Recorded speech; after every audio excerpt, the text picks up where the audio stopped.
다음으로는 이제 이게 중요한 게 말이죠. 이 아까 말한 거 카프로락톤을 가지고서 이제 폴리우레산을 폴리카프로락톤이라는 걸 만들어야 되는데 PCL 아까 그 뭡니까 PGA, PLA 그다음에 그 또 하나 더가 PCL인데 폴리카프로락톤 그러니까 바이오디그레이더블한 바이오립서버블한 폴리에스터를 만들 수 있다.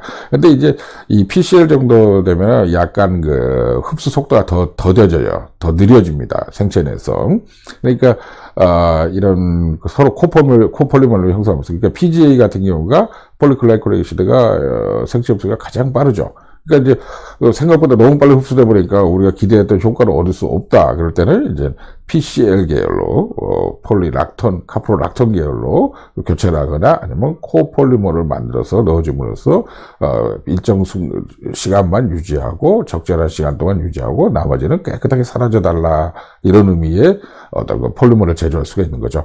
그리고 또 이런 폴리카프로락톤 같은 경우는 이제 추후에 말씀드릴 기회가 있을는지 모르겠는데 폴리우레탄을 제조할 때 가장 요긴하게 사용됩니다. 자, 그래서 이렇게 폴리카프로락톤을 만들 때 같은 경우도 마치 아까 말한 링 오프닝을 시켜서, 똑같이 링 오프닝을 시켜서 만들어야 이들이 우리가 고분자 형태로서, 필요한 양을 쉽게 만들어낼 수가 있다고 그래요. 그래서 이런 경우는 흡수 정도가 아무래도 제일 좀 더디니까 롱텀 임플란트, 몸에다 삽입하는 물질 중에 오랫동안 놔둬야 될 걸. 그 다음에 또 한번 이렇게 DDS, 드럭 딜리버리 시스템이 있어서, 이제 컨트롤도 천천히 오랫동안 일정한 약효를 유지해줘, 제발. 이런 식의 약품을 탑재해가지고 생체에다 넣어줄 수가 있는 거죠. 이게 아까 말한 엡실론, 카프로락톤이죠. 락톤입니다. 이렇게 된 경우에. 그래서 요거를 링을 오픈을 시켰다. 그래서 이게 열리게 되면 이런 형국으로 폴리머를 만들게 됩니다. 그러니까 원래가, 어떻게 됐죠? 하이드록시, 카프로익 액시드였잖아요. 그렇죠. 뒤에가 COOH고, 여기가 OH 알코올이 있는 거. 근데 요 가운데 부분이 이렇게 반복이 되고, 결국 여기는 이제 OH랑 여기는 H로 끝나겠죠. 그런데 이런 형태의 링을 오픈 시켜서 이 부분을 이렇게 멀티플로 만들어서 폴리머라이즈 시키는 형국. 그래서 이렇게 링 오픈이 폴리머라이제이션에 대해서 말씀을 드렸습니다. 자, 그렇게 해서 이제 카르복실 액시드와 알코올과의 사이에 대해서 어느 정도 이제 거진 다 말씀을 드리고 있는데요. 왜 이렇게 짝을 지어서 말씀을 드렸느냐? 짝을 지어서 반응을 하고 또 카르복실 산과 알코올이 꼭 에스테르 결합을 하기 때문에 결국 여기서도 폴리글라이콜릭 액시드, 에스테르 결합, 그렇죠? PLA 같은 경우도 에스테르 결합, 또 아까 말씀드린 락톤 같은 경우도 결국은 에스테르 결합이죠. 결국은 에스테르 결합이었던 거죠.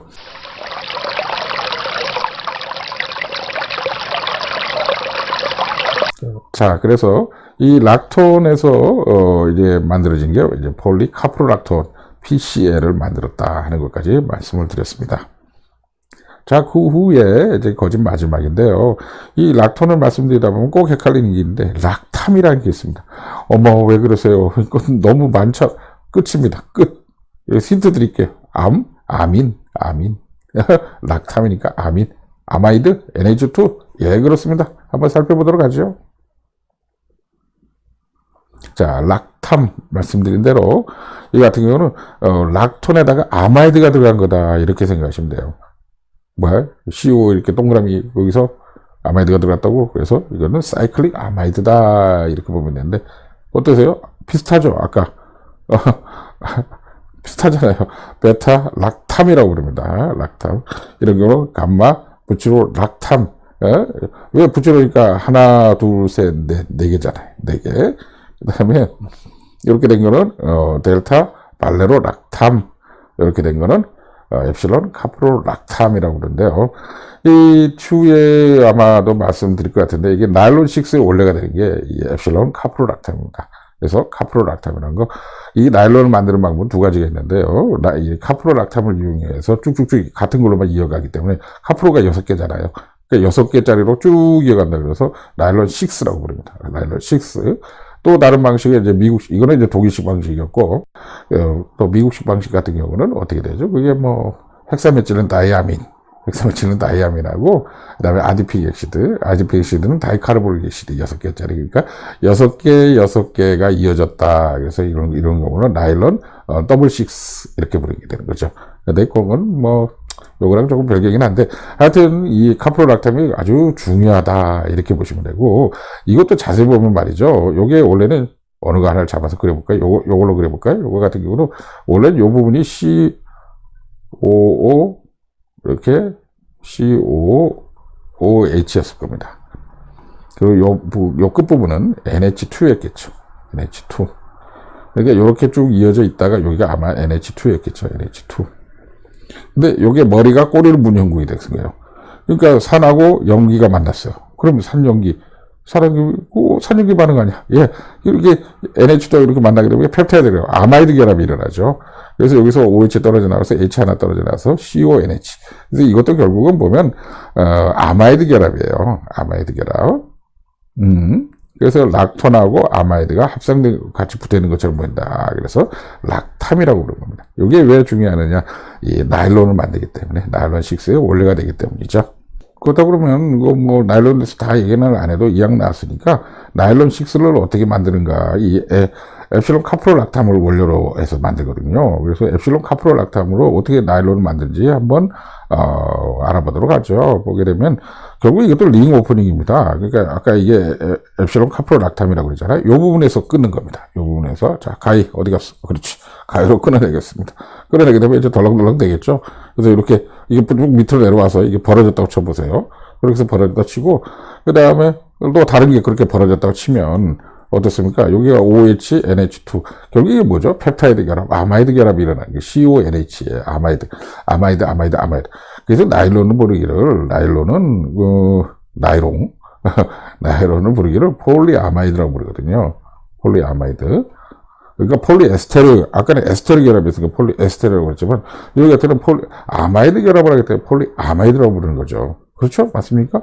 그리고 이렇게 만들어진 게 이런 형국이 되고, 요거는 좀 지워버릴까요? 자, 이렇게 해서 요 부분이 이렇게 아마이드 결합. 아마이드 결합은 펩타이드 결합을 포함한 모든, 카르복실산과, 아미노기의 결합을 이렇게 말한다고 이렇게 보시면 되겠어요. 자, 이렇게 해서 이렇게 쭉쭉 이어진 형태. 이걸 보고 나일론 6라고 부르게 되는 거죠. 근데 나일론 6의 원료, 그러니까 나일론 출발이 나일론 6랑 나일론 더블 6가 있는데, 요거는 독일식. 요거는 뭐 미국식. 그 뭐 38년, 40년에서 거진 동시대에 개발이 됐습니다. 근데 이제 서로 장단점이 있지만 어쨌든 나일론 6를 만드는 거는 엡실론 카프로락탐에서 왔다.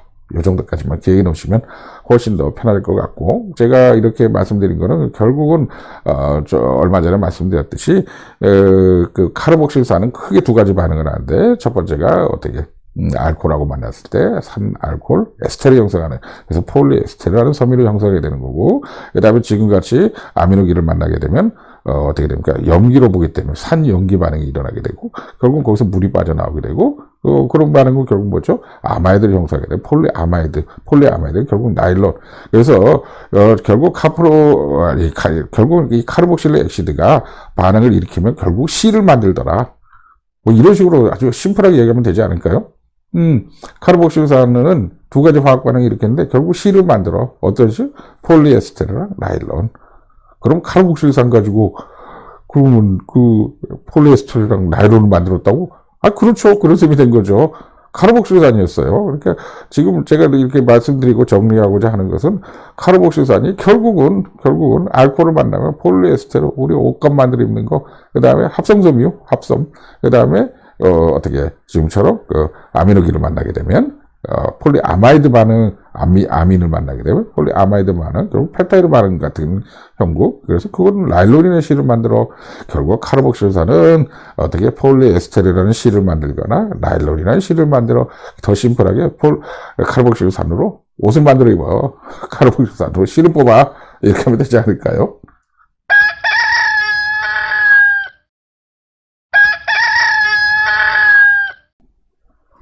자, 다음으로는, 이상에 대해서 이렇게 말씀드린 것들 중에, 이제 제가 그 락탐까지 말씀드렸죠. 이제 카프로락탐, 엡실론 카프로락탐은 중요하다.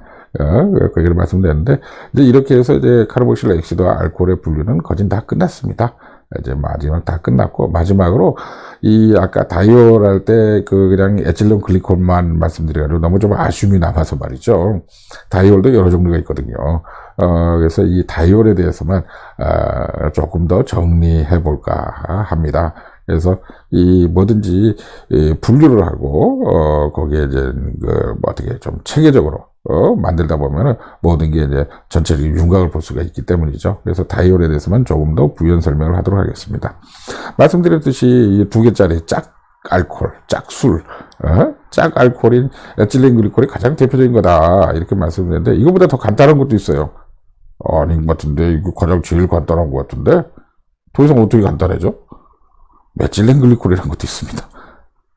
오, 이런 게 돼? C는 하나뿐이죠. 여기 하나밖에 없어.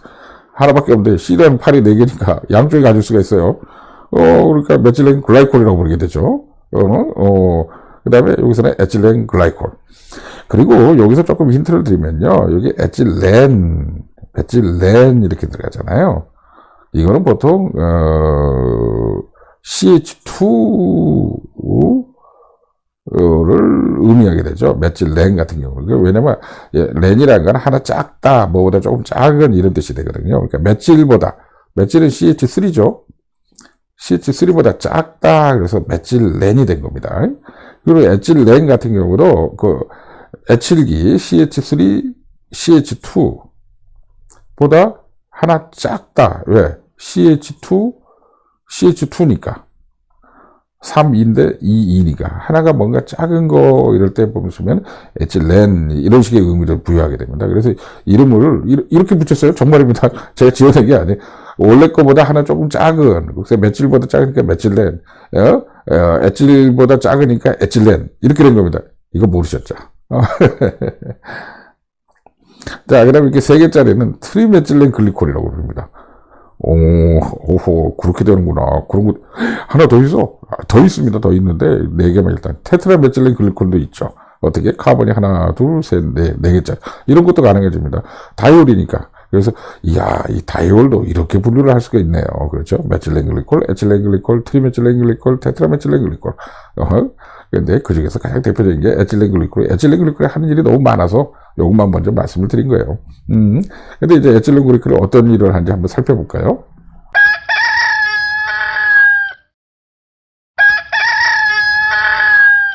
일단 그 에틸렌 글리콜 같은 경우는 아마 나중에 기회가 되면 설명드리겠는데, 우리가 흔하게 쓰는 물병, 페트병을 만드는데 원료로 쓰게 됩니다. 그래서 폴리에틸렌 테레프탈레이트의 그 가장 기본적인 원료가 되죠. 아니, 에틸렌 글리콜이 어디로 들어가는지 보이지도 않는데 이게 그걸로 뭘 만든다는 거야. 여기 CH2예요. 2개잖아, 2개. 카본이 2개. 요거 조금 더 말씀드릴까요? OH가 있잖아. OH. 그럼 카르복실산 만난 거야? 그렇죠. 얘가 카르복실산이거든요. 그렇죠. 그 다음에 아까 여기 붙어서 여기가 OH가 있었던 거예요. OH가.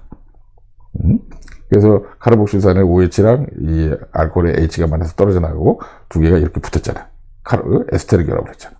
거기에 똑같은 게 가서 이쪽에도 알코올이 있었으니까 여기 가서 또 에스테르 결합을 했잖아. 그러네요. 그렇죠. 그래서 여기가 이제 테레프탈릭 애시드니까 테레프탈릭이고, 여기가 에틸렌 글리콜이니까 에틸렌이고, 그래서 에틸렌 테레프탈레이트. 여기가 에틸렌 테레프탈레이트. 그래서 여러 개 중합되어 있으니까 폴리 에틸렌 테레프탈레이트. 그래서 PET.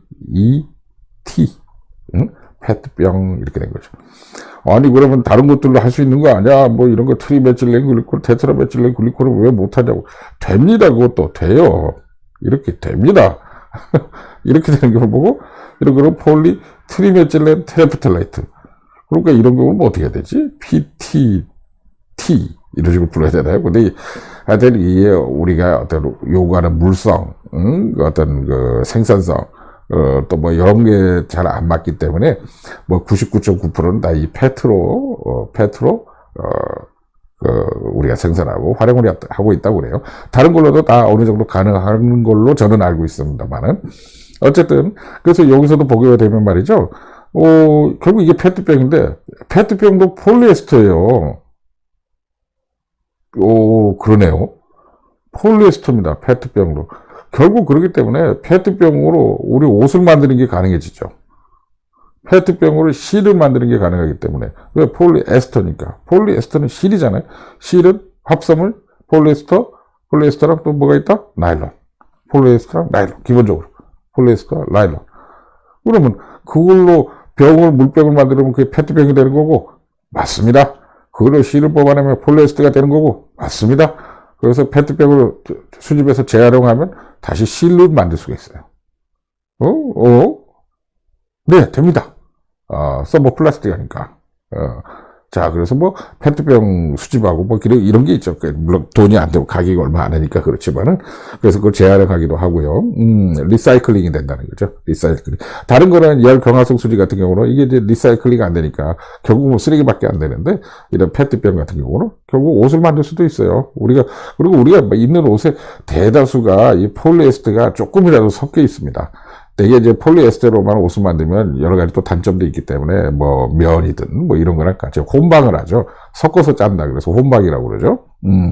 그래서 뭐 라일론도 그렇고요. 그래서 이제 우리가 원하는 옷의 요구 조건, 헝겊의 요구 조건을 맞추기 위해서 혼방을 하기 때문에 뭐 양복이나 이런 데 뭐 폴리에스테로 뭐 50%, 그다음에 나머지는 뭐 이렇게 모혼방, 뭐 폴리에스터 모혼방 이렇게 돼 있는 거죠. 돼 있는 거. 짤 때 그렇게 짜가는 거고 어쨌든 합성 화학 섬유의 대표적인 게 폴리에스터인데, 그 폴리에스터가 결국 페트병이었다는 거예요. 참, 저 이거 몰랐다 썼다니까요. 페트병으로 어떻게 옷을 만드는지. 그잖아요?